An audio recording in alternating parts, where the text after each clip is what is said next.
Good morning, my sweet friends there at Lawson. Hope everybody's had a great week this week, and y'all have already had a wonderful day there at Lawson, and I know Pastor Richard's got great things planned for you guys today. Now, last week I talked a little bit about joy, and joy is such a wonderful thing for us to have. You know, sometimes that joy is hard to find, even though it could be right in front of us.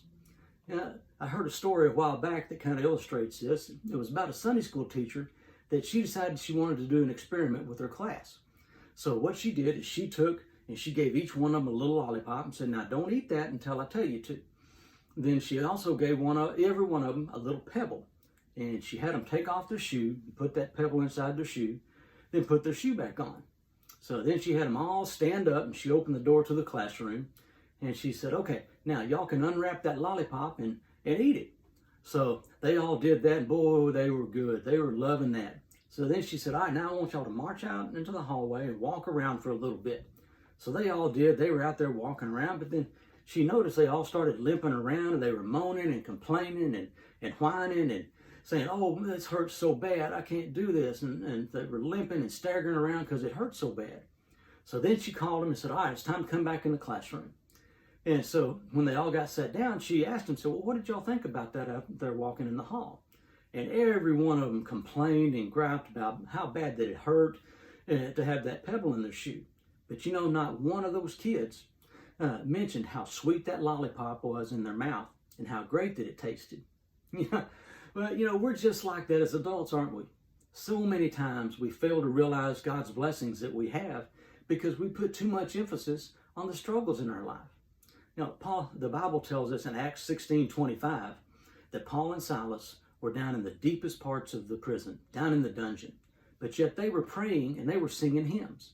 Well, you know, I don't really think that they were happy about the situation that they were in, but they did choose to focus on joy, that joy that they could have when they were focusing on Jesus instead of their surroundings. Paul also tells us in Philippians 4:4 that we should rejoice in the Lord always. Well, that's kind of a tall order to rejoice in the Lord always.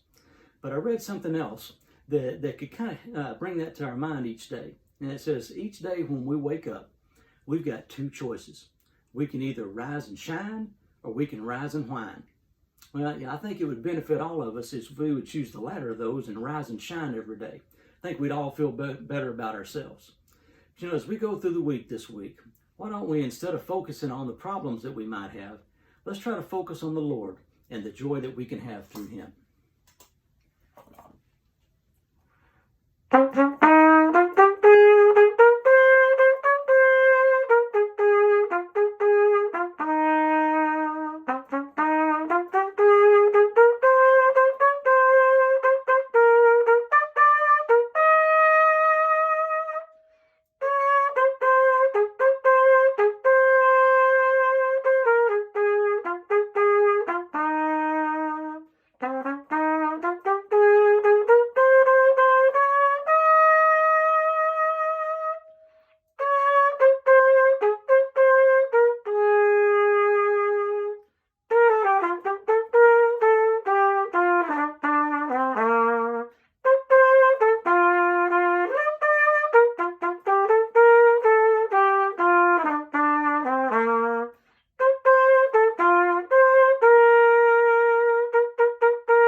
Hope you all have a blessed and joyful week.